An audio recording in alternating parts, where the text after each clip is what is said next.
Okay, we're going to get started. Once again, my name is Josh, and we're here to discuss proven strategies to engage legislators and staff. Before we dive in, I want to share a few housekeeping items. First, this session will be recorded, and the recording and slides will be distributed after the event. Second, you'll see on the right-hand side of your screen a chat box and a Q&A submission form. We encourage you to use the chat throughout the session to share insights and submit your questions to the Q&A as you think of them. Then we will go through the questions at the end of the presentation. And with that, we're ready to dive into the content. I'm really excited to be here, joined today by Addison Pruitt, currently with Compass Advocacy. Before I toss it to him to tell you a little bit more about himself, I want to add that it's truly a pleasure to have someone with such a unique and impressive background here to share their insights. From being Chief of Staff in the Maryland Assembly, to working as a communications specialist for the Architect of Capitol's office, to currently working in the private sector as a principal partner at Compass Advocacy. It's a remarkable journey and one we're excited to hear more about. Addison, thank you for joining us today. Josh, thank you so much for the warm introduction. And thank you for allowing me to be here today as part of Wonk Week. Excited to talk to you guys about proven strategies to engage with legislators and their staff. I'm originally from Maryland, was born in DC, and have tipped my hat in Maryland politics over the last several years now, starting out as a chief of staff with the General Assembly, moving on to the halls of the Hill, and then now working in the private sector. So my career in politics and government has been threefold, from public-facing, agency-facing, now in the private sector, but still interacting with the government on a daily basis. So excited to get going today. Well, as I said, we truly appreciate your unique background and your willingness to be here today. I want to let everybody know that this is going to be very conversational, so feel free to, again, put in any questions that you might have. But from a high level, we kind of want to just start off, Addison, with what makes engaging legislators and staff difficult.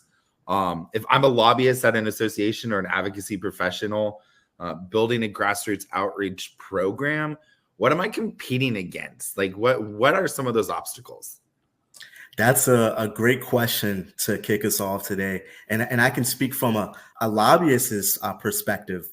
Your number one objective is to position, to advocate, and to advance your client's interests and goals. So we serve as a bridge between the client and the elected official and or the government entity.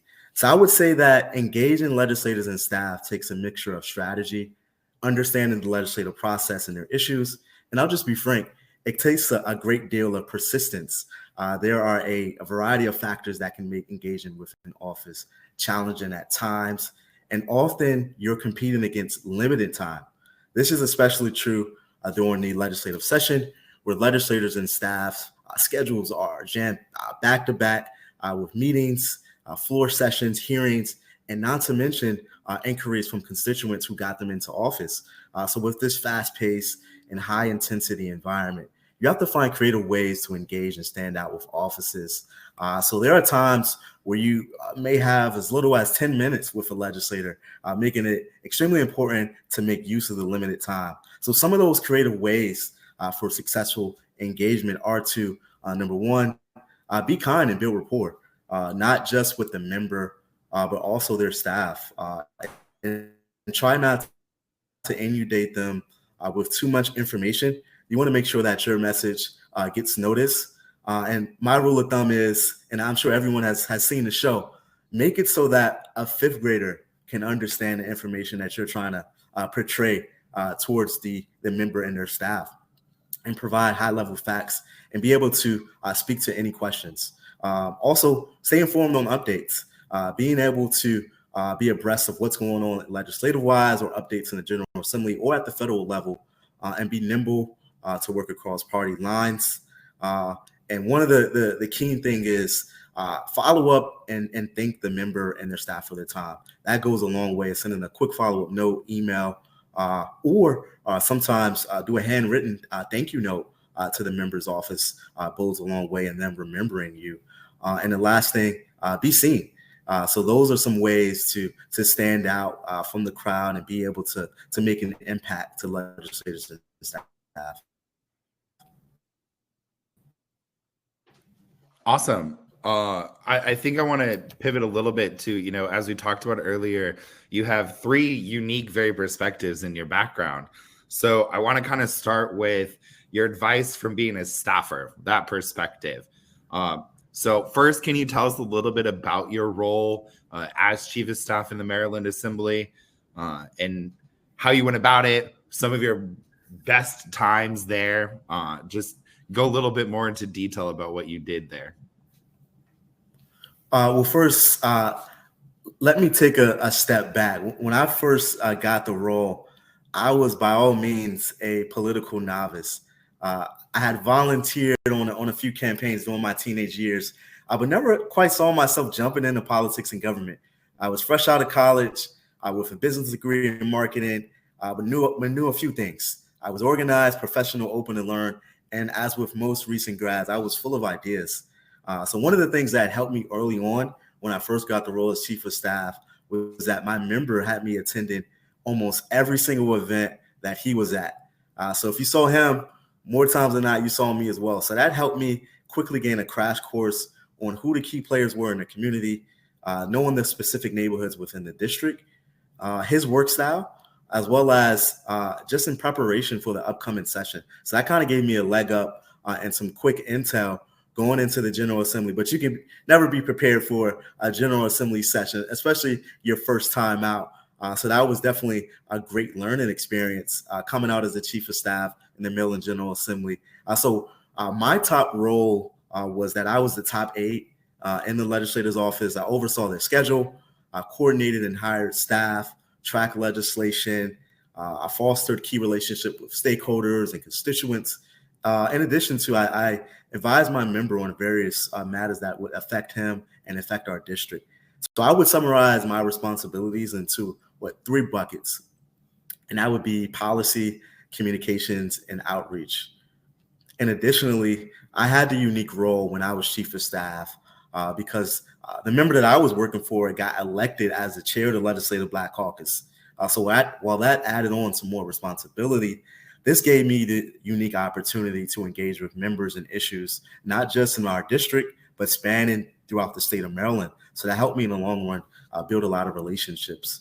So I had the opportunity to be at the forefront of historic moments such as the settlement of the 15-year-long HBCU lawsuit in the state of Maryland, where $577 million was provided to the state's 4 HBCUs. So while my role as chief of staff can vary depending on the agency that you're working for, one thing is for certain is that the chief of staff is the engine that keeps the office moving.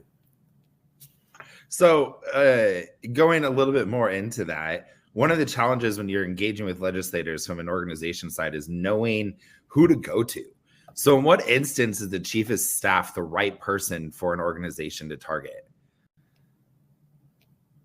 I would say understanding the hierarchy in an office is very important.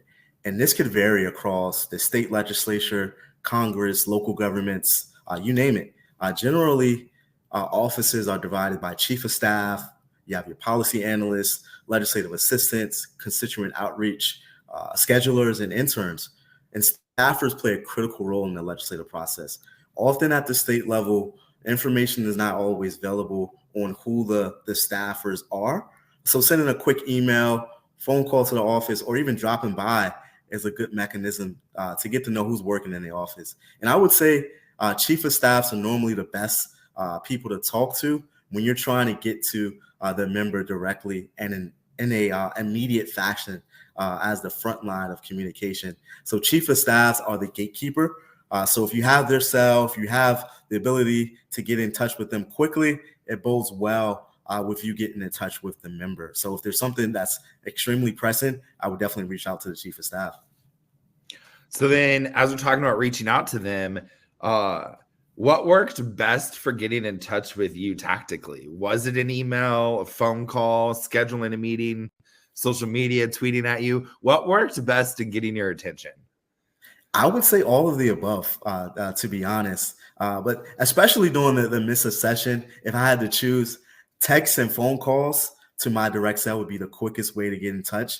because 9 times out of 10, I'm moving around in the committee. I'm on the floor. I'm organizing stuff for my member. So if you have my direct line, that's the quickest way to get in touch. Otherwise, emails and phone calls to our office will be directly answered by our team in a manner that's quick to be able to provide great customer service to the constituent or whoever is reaching out to our office. Okay, so let's say an organization reaches out to you. They've contacted you, they've scheduled a meeting, you've received their message. What would you say is the most effective way to help drive you or that office to take action on their request? So on a given day, offices receive a vast amount of information daily. So groups or individuals whose message was concise, I would say written, research, and also sought to solve a pressing issue that was happening in the district or across the state was most effective. So by sending us a quick email followed by a phone call, or even taking it a step further and scheduling a meeting to discuss the issue, definitely captured our attention. But we're also looking for these few things. It's critical that you know who your elected officials are, and there are ways to figure that out based on your district. A lot of states have this online where you can just search by your address or zip code and find who your member was. In addition to that, make sure that you reach out to us ahead of time to schedule either a face-to-face meeting or a virtual one.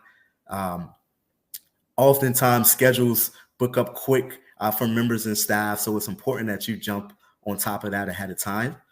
In addition to that, in the request, it's important that you clearly convey the purpose of the meeting.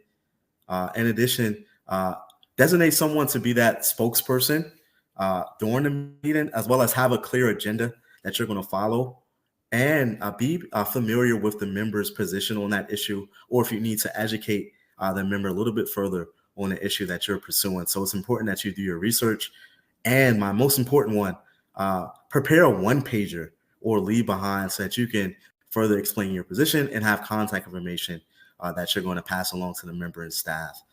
And then another way to get a members and staffers' attention is to host a reception or event.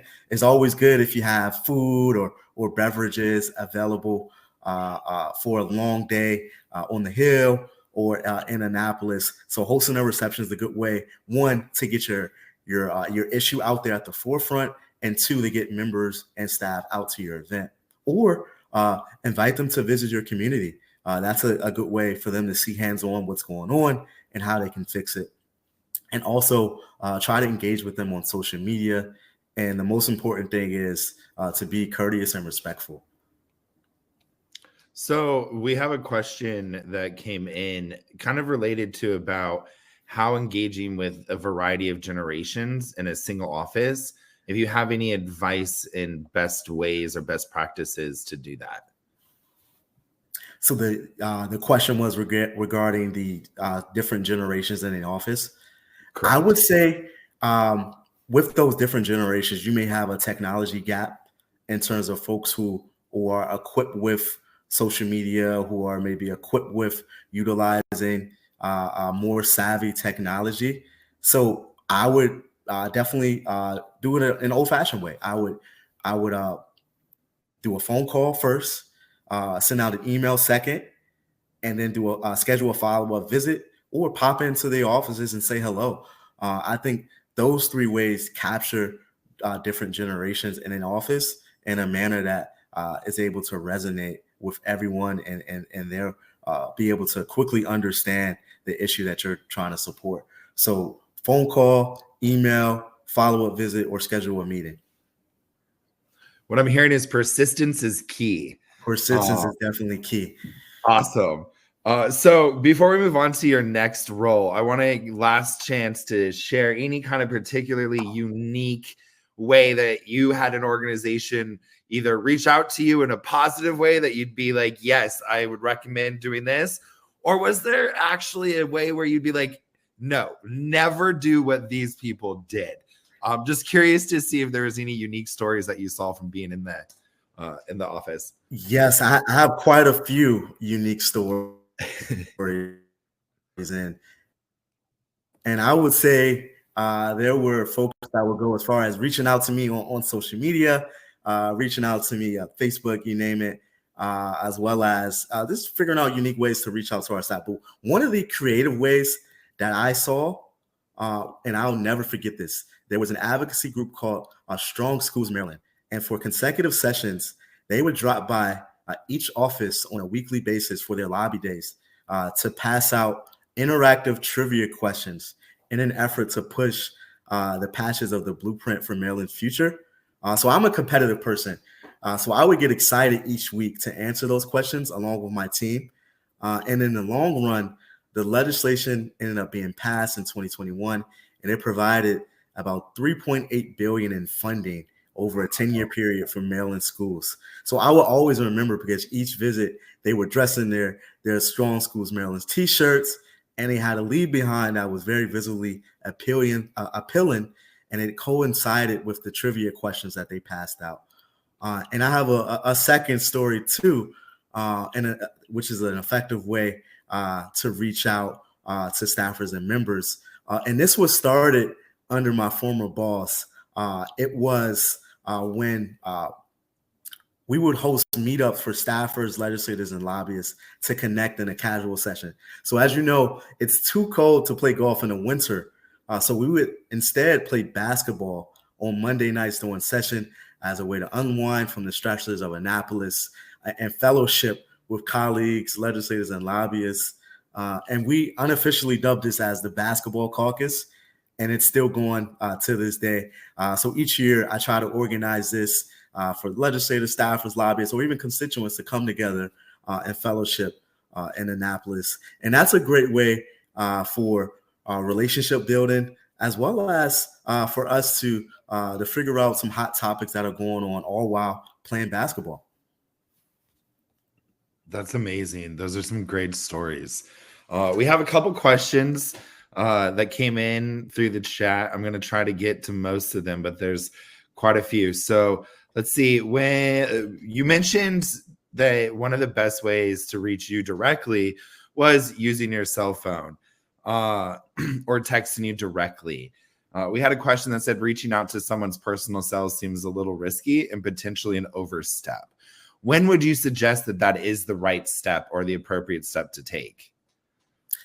I would say once you've built that relationship with that person, then that's an appropriate time to ask for the cell, to give a phone call or a text message.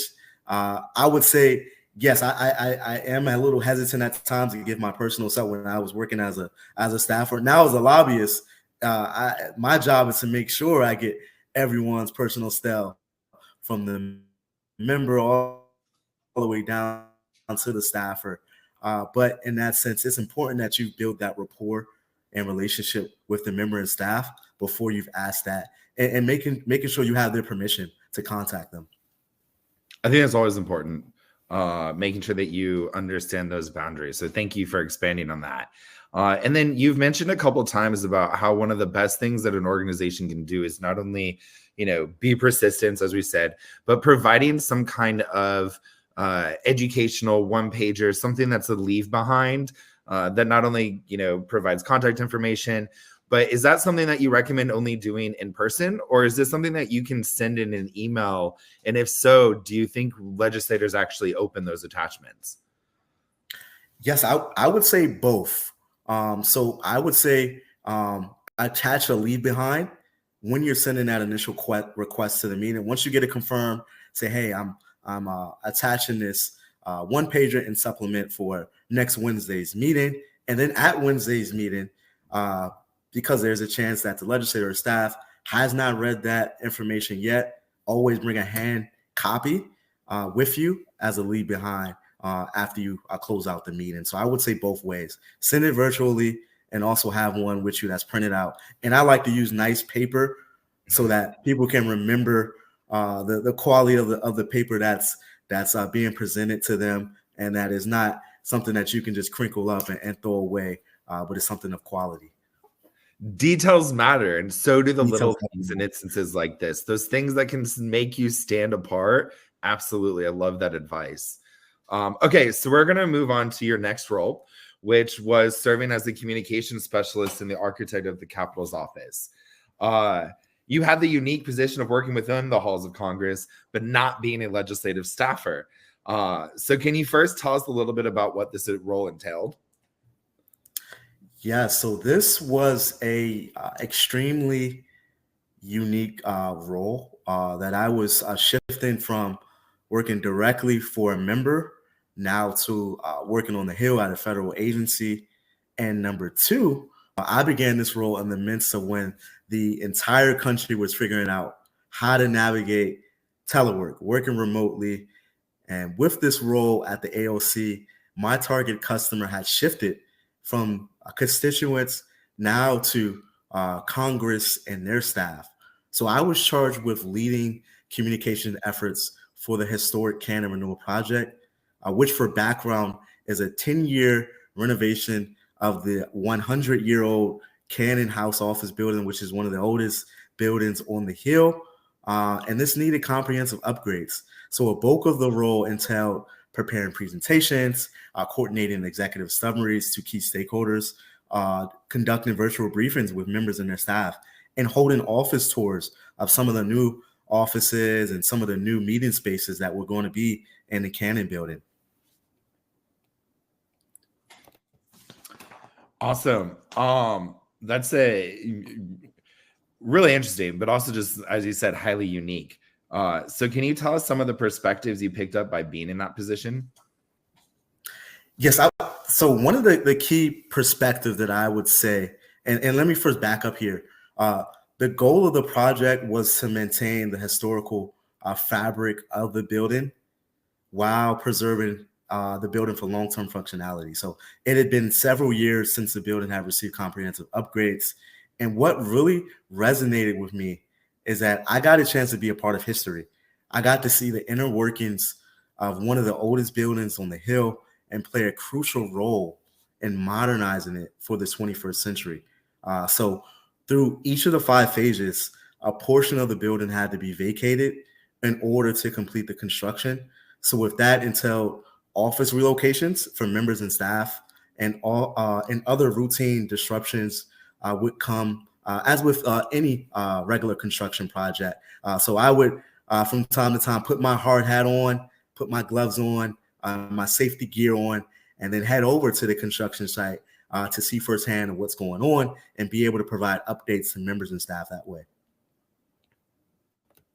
So in that position, what methods of communication would you say you used the most? So serving as a bridge between Congress, staff, and the general public, there were a multitude of communication methods that I used. Obviously, this was in the midst of the pandemic, so a bulk of our communications were virtual. But in a nutshell, I help coordinate messaging and outreach initiatives to House members, staff, and key congressional stakeholders. Emails and internal communication methods were our primary sources.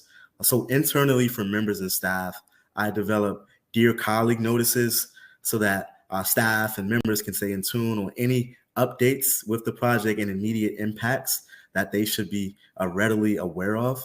Externally, we had to make sure that our neighbors in the vicinity of the Cannon building, right next to the metro station, were aware of any disruptions that may impact them, such as road closures, construction noise, and other traffic disruptions.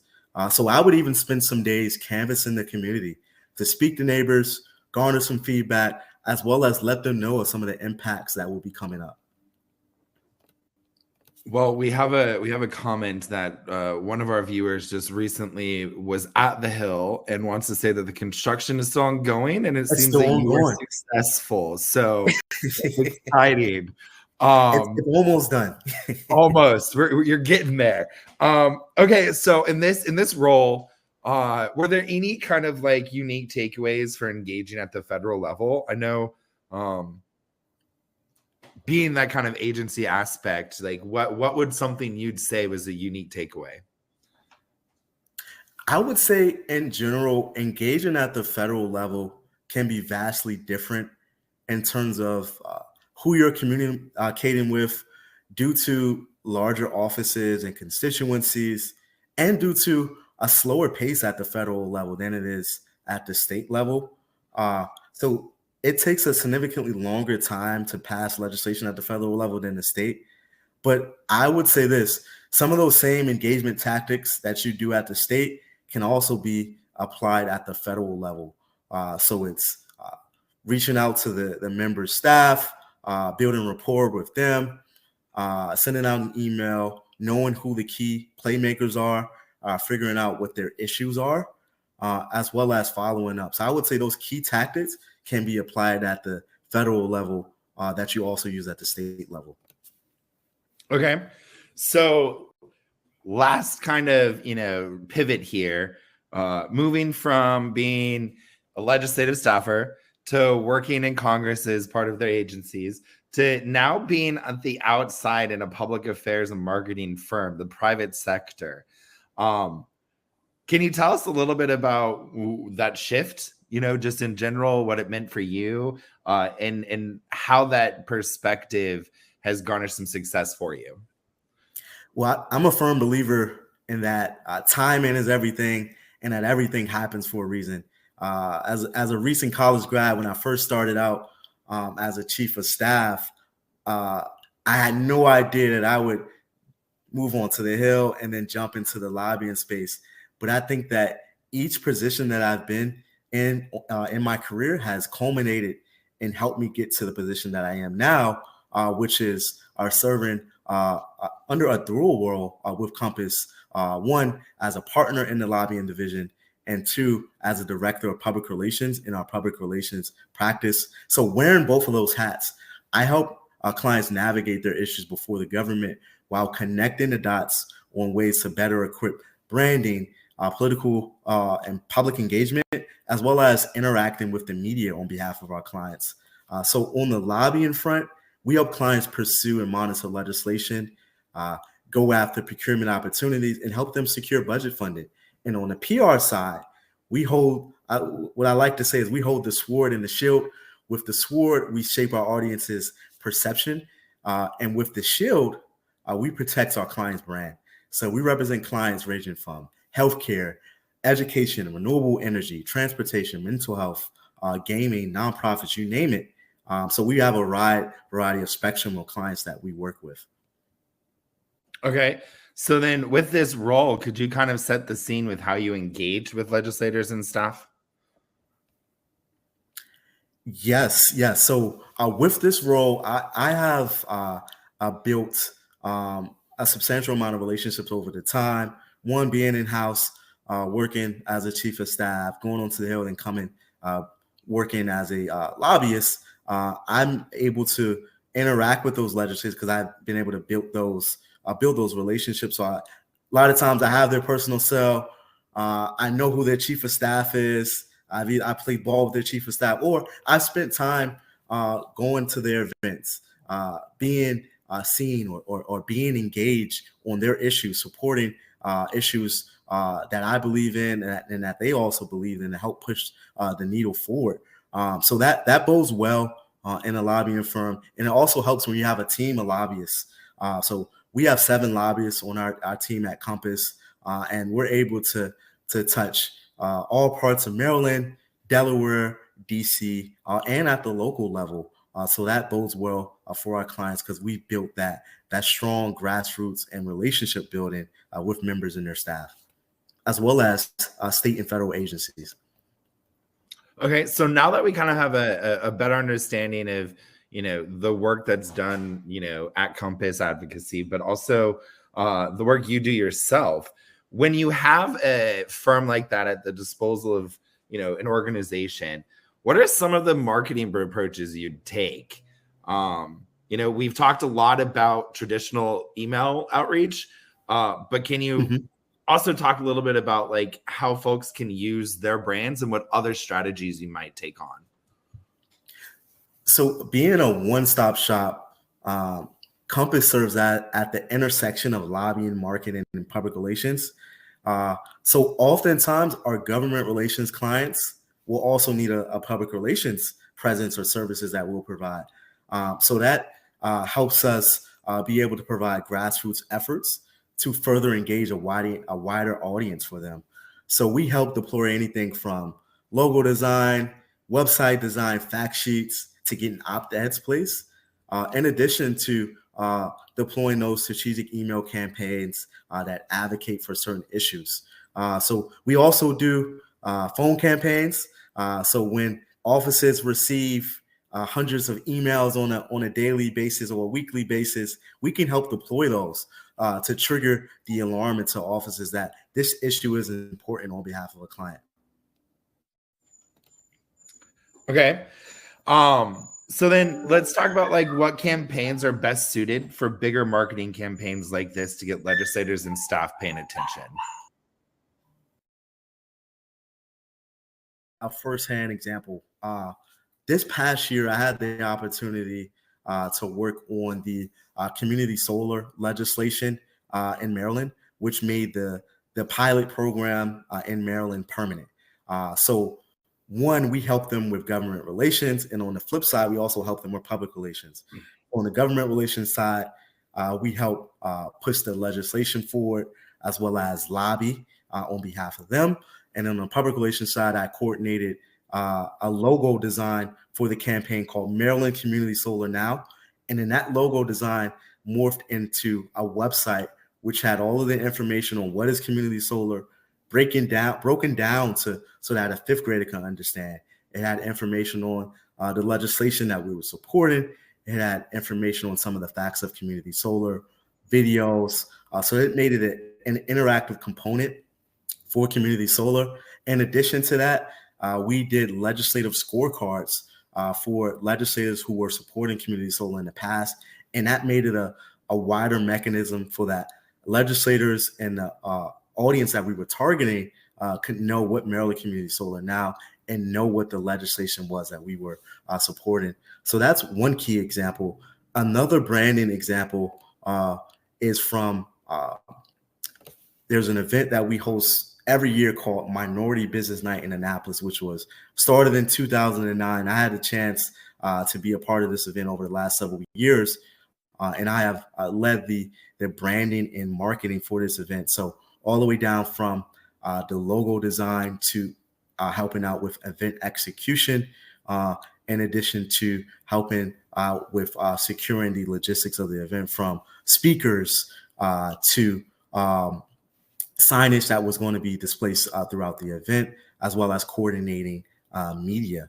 So that bodes well because a lot of the legislators who were attending this event are ones that are a part of the Legislative Black Caucus in Maryland.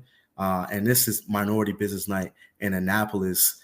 Last year was one of the most successful events because we had over 700 businesses from across the state of Maryland talk about access to capital, resources for your business, and opportunities to scale through funding or procurement. So this was a great way to connect with legislators as well as connect with businesses in the Maryland community. In addition to that, it's become a wide staple in the state of Maryland. Thank you, Addison, for going into all of those different strategies, the examples. I want to, before we kind of give you the last word and any last minute advice, I want us to be able to take some questions here. There's been quite a few submitted. So let's start with, what are some ways that advocates or organizations can present themselves as a credible source of information that lawmakers and staff can go to for resources and questions? I'm going to unpack that further. Can you repeat that question? Yeah. So basically, just in general, how can an organization make themselves credible? There might not be necessarily experts in every, issue in an office. So when an organization is coming to that office, what are some of the best ways that they can make themselves the experts or be that resource for credible information? That's definitely a great question. I would say, to break it down, the first step would be to have your information in order. So one of the things that I always look for, how does your brand look? How is your website? Do you have information that's up to date? Because the first thing that that a member or staff is going to be looking at is your website, is your social media. So you want to make sure that your information is ordered. So that helps establish you as a credible source. So being expert at what you're speaking about, as well as if you're having a face-to-face meeting with the member and staff, be prompt, be concise on what you're speaking about. Have those leave behinds or one pagers that I spoke about earlier. And it also is good to have supporting organizations that are tackled onto your issue. So folks that are also supporting your issue that you can use as references, or legislators who are also supporting your issue. So for example, if you're doing a sign-on letter to support an increase of funding for an organization, it's good to have those grassroots organizations that you're going to be serving the community sign on to the letter, as well as the members who are representing that district sign on to the letter too. So that helps build into the credibility of the issue that you're supporting. Outstanding. Next, we have when giving a meeting with a disengaged lower staffer, so someone who's not a chief of staff, what is the best way to convey your message to reinforce your issue and to meet with the member or appropriate legislative aid? So one of the things that I always do is I treat everyone the same, all the way from the member all the way down to the intern. It's always a good learning opportunity for them to garner that information. So what I'll do is if the member is not available to meet, I'll definitely take the meeting with who I can from the staff. But I would also be sure to follow up with maybe someone higher level on the team, the chief of staff, or try my best to get in contact with the member on top of reaching out to the staffers. It's always good to have more than one touch point when you're working in government, because sometimes that message may be slow moving onto the member and you need to get something today. So I would, on top of reaching out to the staff, I would try to catch the member when he's leaving the floor, when she's leaving the floor. I would try to catch the member at an event that I know that they're going to be speaking at. I would try to pop in on times where I know that they're going to be not in a committee hearing at the time. So I would try to create innovative ways to reach out to the member on top of reaching out to the staffer, so that it's more than one touch point. So we've talked a lot about, opportunities to meet in person, to, be able to gauge directly, catching people in the halls. But what would you say about long distance advocacy? And for those who might be, in a state, but a lot of their issues are federal issues, and so they can't travel to DC all the time. What would be some advice or some strategies that you would employ in instances like that?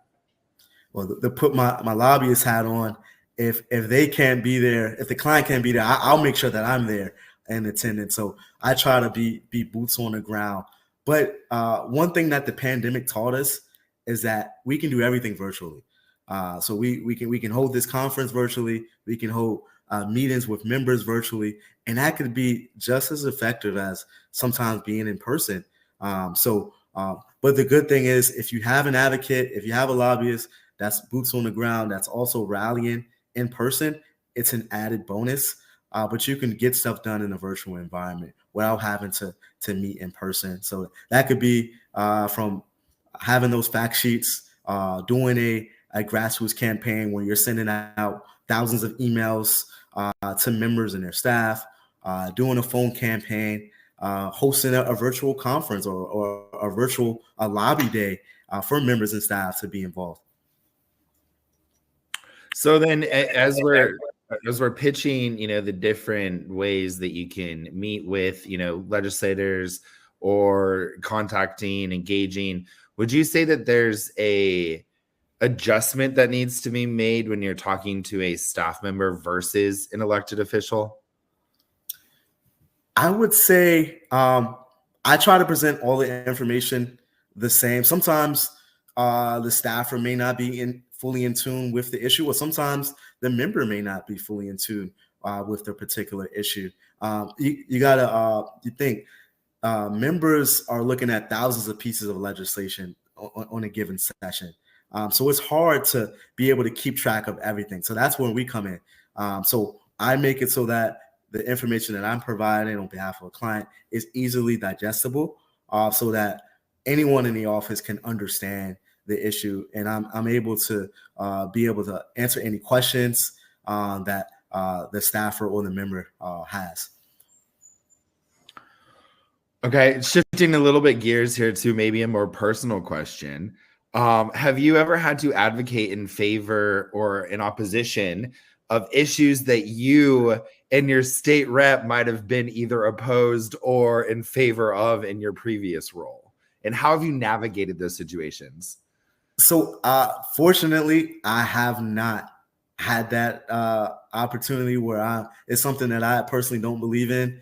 And even from a lobbyist perspective, I personally will not lobby for something that I don't believe in, because when you are interested in that topic, when you do believe in that topic, you're able to better advocate on behalf of the client, because it's something that you truly believe that can be successful and that is conducive for the community, or conducive for the client that you're representing. So I haven't had that run in with something that I don't believe in. That's good to hear. That's a lucky for you and very principled. So admire that. Another question about, and we've kind of talked a little bit about this, so feel free to, repeat some of the best practices, but what is the best way to get in touch with an office that you've never met before, you don't have relationships, and you don't have the resources to hire a third-party lobbyist?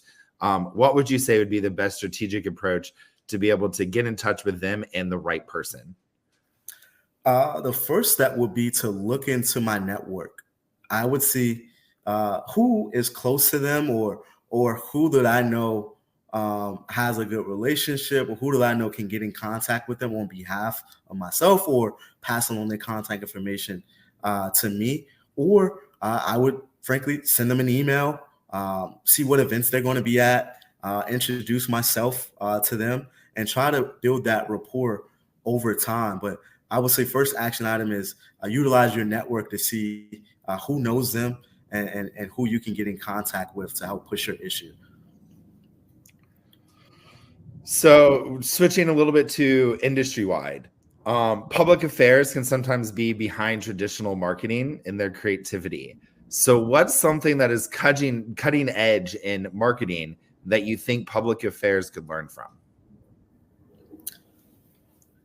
Great question. Cutting edge in marketing that public affairs could learn from. I would say that's definitely a great question. So coming from a marketing background, my experience has been in brand design, which morphed into communications now, and into lobbying. So I would say public affairs groups sometimes lack the design element and what they're facilitating or passing along to members and staff, or whoever their target audience is. So I always come in from a design first perspective. So does it look good? Can I read it? Will this person open it, or will this person toss it to the side after seeing it? So I would say have that design first mentality and morphing that into public affairs work. Okay. It looks like we've been able to touch on the majority of the questions. So to wrap this up, I want to give you an opportunity to summarize any last minute advice. But with that, with your decade plus of experience, what would be the strategy you would do tomorrow if you needed to get in touch with an important legislator on a critical issue? I would simply pick up the phone and give them a call right now.